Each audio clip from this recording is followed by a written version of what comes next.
आखिरी दिन है और ये साल बहुत तसल्ली बख्श रहा। मैं आप सबको मुबारक देना चाहता हूँ इस साल के अच्छा गुजरने की और कामना करता हूँ कि आप सबका आने वाला साल 2021 भी अच्छा हो और हमारे जम्मू कश्मीर के आवाम के लिए भी आने वाला साल जो है और शांति और अमन और खुशहाली लाए। 2020 की हाइलाइट्स मैं आपके साथ शेयर करना चाहता हूं। सबसे ताज़ा जो खबर रही वो सबसे पहले डीडीसी और बचे हुए बीडीसी और यूएलबीज के जो चुनाव थे, अपने आप में एक बहुत बड़ी मेगा एक्सरसाइज थी जो बिल्कुल स्मूथ और पीसफुल गुजरी, जिसके लिए जम्मू कश्मीर पुलिस, इसके ऑफिसर्स, बहादुर जवानों ने, सीएपीएफ और जो आर्मी की तैनाती हमारे साथ रहती है, सब ने मिलकर के बहुत अच्छा काम किया। मैं सबको कॉम्प्लीमेंट करना चाहता हूं। लोगों की तरफ से बहुत बड़ी कोऑपरेशन रही, उत्साह के साथ कैंडिडेट्स ने, लोगों ने हिस्सा लिया। मैं उनको भी शुक्रिया कहना चाहता हूं। नतीजे ओवरऑल बहुत अच्छे रहे, पार्टिसिपेशन बहुत अच्छी रही और ये largest ever conduct of democratic exercise in the history of Jammu Kashmir, जो हमारे सामने एक बहुत बड़ी चुनौती की तरह था, उस हालात में जबकि पाकिस्तान एक बार नहीं बल्कि बार बार ये अटेम्प्ट करता रहा कि इस चुनाव को डिस्टर्ब किया जाए। नगरोटा में पाकिस्तान से दाखिल होकर के इस तरफ आया हुआ आतंकी दस्ता जो मारा गया, आपको याद है। उसके बाद पुंछ के रास्ते से पुशाना में जो दस्ता भेजा गया वो मारा गया। कश्मीर के अंदर लगभग आधा दर्जन ग्रेनेड जगह जगह पर फेंके गए, लकली जिसमें कोई नुकसान सिविलियन का या फोर्सेस का नहीं हुआ। बट अनफॉर्चुनेटली इलेक्शन के बाद गांदरबल में जो ग्रेनेड फेंका गया उसमें सीआरपी के 2 बहादुर ऑफिशियल हमारे जो है वो शहीद हुए। इस एक्सरसाइज के अलावा मैं जो ओवरऑल साल के अंदर काउंटर टेररिस्ट ऑपरेशन रहे उनका डाटा आपके साथ शेयर करना चाहता हूं। कुल मिलाकर के 100 से ज्यादा कामयाब ऑपरेशन जम्मू और कश्मीर दोनों खित्तों में हुए। 90 के करीब ऑपरेशन कश्मीर में और 13 ऑपरेशन जम्मू की तरफ हुए। 225 दहशतगर्द इसमें मारे गए, जिसमें 207 कश्मीर में और 18 दहशतगर्द जम्मू के एरिया में मारे गए। इन दहशतगर्दों में 46 टॉप कमांडर्स थे जो हर तंजीम को अगर ए प्लस और ए प्लस प्लस कैटेगरी लेके चले तो वो शामिल हैं। और आज सूरत हाल ये है कि हर तंजीम का टॉप कमांडर मारा जा चुका है और जो इक्का दुक्का बचे हैं उनके लिए कोशिशें जारी हैं कि वो भी लोगों की जान माल के साथ खेलना बंद करें, लोगों की जान लेना बंद करें। इसके साथ साथ जो काउंटर टेररिस्ट ऑपरेशंस के अलावा जो पुलिस का एक अहम हिस्सा जो मिलिटेंसी को जिंदा रखने के लिए, मिलिटेंसी को चलाने के लिए जो उनके टूल्स हैं उनको टारगेट करना, इसमें उनके कोरियर्स, अलग अलग मॉड्यूल्स में काम करने वाले लोग जो ग्रेनेड फेंकने का काम करते हैं, हथियार एक जगह से दूसरी जगह ले जाने का काम करते हैं, पोस्टरबाजी जो जगह जगह पर धमकियां देने के लिए पोस्टर लगाते हैं उस तरह की कार्रवाइयां करते हैं, मैसेंजर का काम करते हैं, लॉजिस्टिक सपोर्ट इनको पहुंचाते हैं। 635 ऐसे जो ओजीडब्ल्यू और टेररिस्ट एसोसिएट हैं उनको पकड़ा गया, जिसमें से 56 लोग ऐसे हैं जिनको पीएसए में बुक किया गया। 426 वेपन इन पूरे ऑपरेशन के दौरान अलग अलग किस्म के पकड़े गए। इसके अलावा जो मिशन और एक्सप्लोजिव मटेरियल जो पाकिस्तान की तरफ से भेजा गया इन वेपन्स के अलावा उसकी तादाद बहुत बड़ी है, बड़ी मकदार में वो सामान भी पकड़ा गया। इस सारी कार्रवाई को अंजाम देते हुए मुझे दुख है ये कहते हुए कि हमारे पुलिस के 16 जाबाज लोग जिन्होंने अपनी जान निशावर की और सीएपीएफ और आर्मी के 44 लोग ऐसे जिन्होंने अपनी शहादत काउंटर टेररिस्ट ऑपरेशन के दौरान लोगों की सुरक्षा करते हुए अपनी जान की शहादत दी। मैं उनको अपनी तरफ से सल्यूट पेश करता हूँ, ट्रिब्यूट पेश करता हूँ। ओवरऑल अगर टेररिज्म का ग्राफ देखें तो इसमें गिरावट आई है। 2018 और 19 के मुकाबले में अगर देखें तो बहुत बड़ी गिरावट टेररिस्ट रिलेटेड जो इंसिडेंट्स है उसमें देखने को मिली है। और अगर कामयाबी का ग्राफ देखें तो पहले के मुकाबले में काफी ऊपर गया है। सिविलियन की किलिंग्स, जो बेगुनाह लोगों को टेररिस्ट मारते रहे, अलग अलग वजहों से निशाना बनाते रहे, जिसमें पॉलिटिकल एक्टिविस्ट भी शामिल हैं, उनकी तादाद 38 है, जबकि पिछले साल 44 थी। उसमें गिरावट रही, मगर दुख की बात है कि अभी भी सिविलियन लोगों को पाकिस्तान के इशारे पे जहां आतंकी निशाना बना रहे हैं, और खास तौर पे उस वक्त जब ये प्रक्रिया इलेक्शन की शुरू होने वाली थी, लोगों को डिस्कस करने के लिए ये सिलसिला किलिंग्स का थोड़ी देर के लिए बढ़ गया था।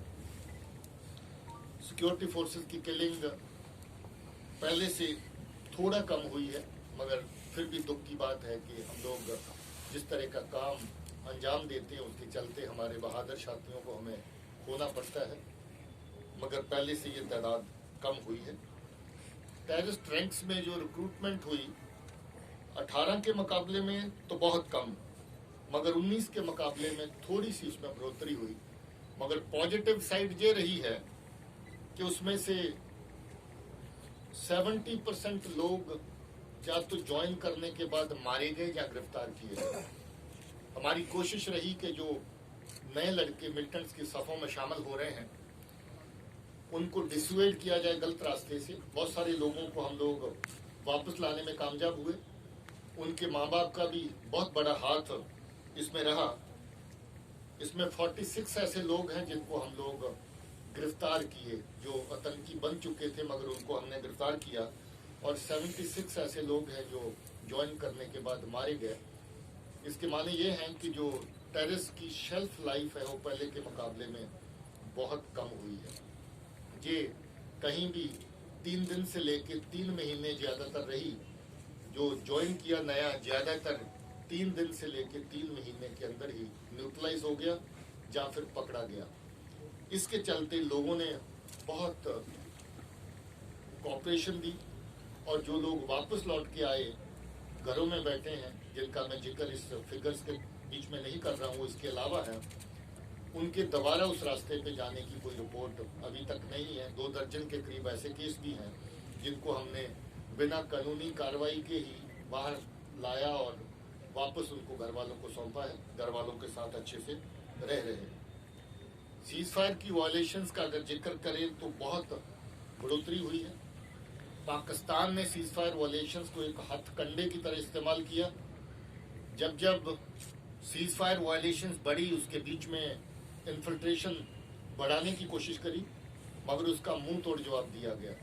और उसके चलते मुझे खुशी होती है बताते हुए कि जो इन्फिल्ट्रेशन इस साल हुई वो पिछले 3-4 सालों में सबसे कम है। इन्फिल्ट्रेशन बहुत सारी अटेम्प्ट्स के बावजूद भी पाकिस्तान बढ़ा नहीं सका, और इसीलिए लोकल रिक्रूटमेंट के ऊपर ज़्यादा जोर दिया। और जो लोकल रिक्रूट बना रहे थे उनके लिए हथियार भेजने के नए तरीके पाकिस्तान ने ईजाद किए, जिसमें ड्रोन के जरिए से वेपन भेजने की कार्रवाई, ड्रोन के जरिए से एक्सप्लोजिव मटेरियल भेजने की कार्रवाई, और 1-2 केसेस में ड्रोन के जरिए से कैश भेजने की कार्रवाई भी उनकी तरफ से करी गई। मगर मुझे खुशी है ये कहते हुए कि उनके ज़्यादातर अटैम्प्ट हम लोगों ने फॉइल किए।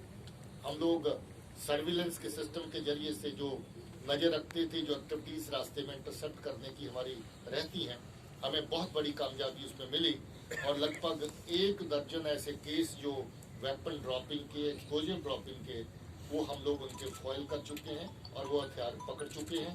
चाहे हाईवे के ऊपर हो, चाहे बॉर्डर के बाद, ड्रॉपिंग के बाद जब ट्रांसपोर्टेशन होती है उसके दौरान हो। कुछ जगहों पे तो नारकोटिक्स को भी ड्रोन के जरिए फेंका गया।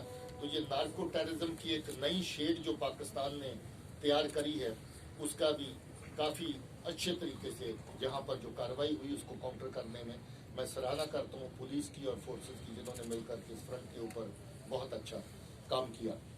इसके अलावा कुछ 36 मॉड्यूल ऐसे जम्मू और कश्मीर दोनों तरफ बस्ट किए पुलिस में, जिसमें कुछ 100 के करीब लोग और काम करते थे, जो टेररिस्ट के मॉड्यूल्स के तौर पे, जिसमें नार्को टेरर के मॉड्यूल भी शामिल हैं, पैसा कोरियर करना एक जगह से दूसरी जगह मिलिटेंसी के लिए लेके जाना, उस तरह के लोग भी शामिल हैं, और ग्रेनेड फेंकने की कार्रवाइयाँ जो रही, जो उसमें जो लोग शामिल थे वो भी इसमें शामिल हैं।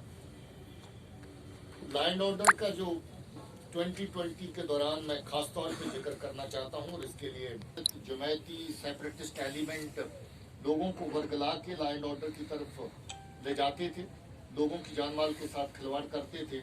उसमें इतनी बड़ी गिरावट आई है कि जो पिछले कुछ सालों में मुझे लगता है कि लोवेस्ट लेवल पे लॉ एंड ऑर्डर के इंसिडेंट्स इस वक्त आगे हैं। 75% उसमें गिरावट आई है पिछले साल के मुकाबले में। पिछले साल 584 इंसिडेंट थे, 584, इस साल सिर्फ 143 इंसिडेंट्स हुए, और वो भी ग्रेविटी इंटेंसिटी इतनी कम थी कि किसी भी जगह पे किसी तरह का कोई नुकसान नहीं हुआ। लॉ एंड ऑर्डर हैंडलिंग के दौरान अगेन जम्मू कश्मीर पुलिस और इसके साथ वो बहादुर सिपाही ऑफिसर जो पैरामिलिट्री फोर्सेस की तरफ से काम कर रहे हैं, उनको इसका श्रेय जाता है और लोगों को इसका श्रेय जाता है कि एक भी casualty law and order handling के दौरान नहीं हुई। 0 casualty during law and order, जो अपने आप में मिसाल है।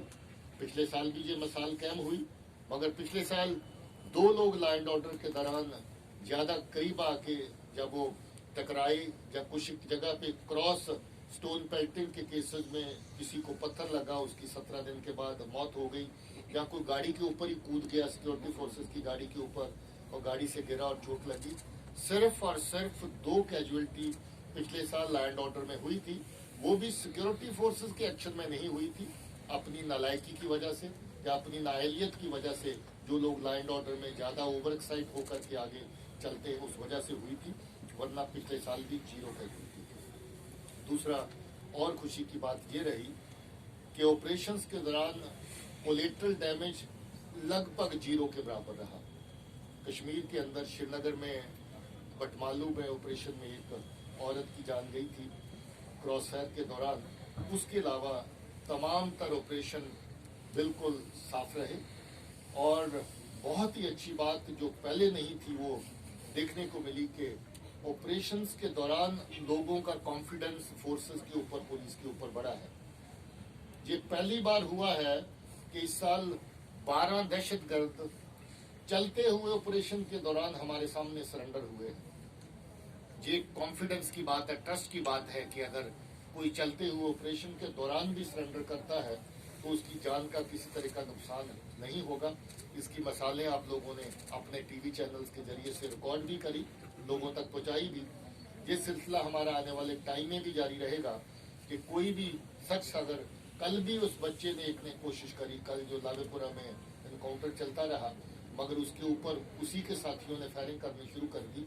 कल मैं जीओसी का इंटरव्यू देख रहा था जो उन्होंने किसी चैनल को दिया, फिर उसको दौड़ करके वापस जाना पड़ा और वो भी उसी ऑपरेशन में मारा गया, वरना कल भी एक बच्चे ने उसमें कोशिश करी कि वो सरेंडर करे। तो ये ऑपरेशन और लॉ एंड ऑर्डर के फ्रंट के ऊपर बहुत बड़ी कामयाबी की बात है साल 2020 में कि किसी भी तरह का कोलेटरल डैमेज और किसी की जान इसमें जाया नहीं हुई। जान तो दूर की बात है, इसमें बहुत बड़ी तादाद में इंजरीज होती, सैकड़ों की तादाद में जाती थी, और ये जो लैंड ऑर्डर रिलेटेड इंजरीज हैं वो भी 100 के ऊपर नहीं गई, ना फोर्सेस के केस में ना सिविलियंस के केस में। उसके अंदर अंदर छोटी मोटी किसी को अगर लगी, किसी को हॉस्पिटलाइज नहीं होना पड़ा, फर्स्ट एड वस्ट एड टाइप कभी होते हैं बच्चे ऑपरेशन या इसके आसपास जब कुछ सिचुएशन बनती है। छोटी मोटी पत्थरबाजी की कार्रवाइयाँ कहीं कहीं हुई, जिसका मैंने जिक्र किया। 143 incident total law and order के, जहाँ स्टोन पेल्टिंग भी कही गई, मगर इंटेंसिटी बहुत ही कम थी और लोग किसी तरह का उसके अंदर इंजरीज की तरह की कोई शिकायत भी कहीं से ज्यादा नहीं आई है। जम्मू कश्मीर पुलिस ने एक नई चुनौती का सामना किया, कोविड-19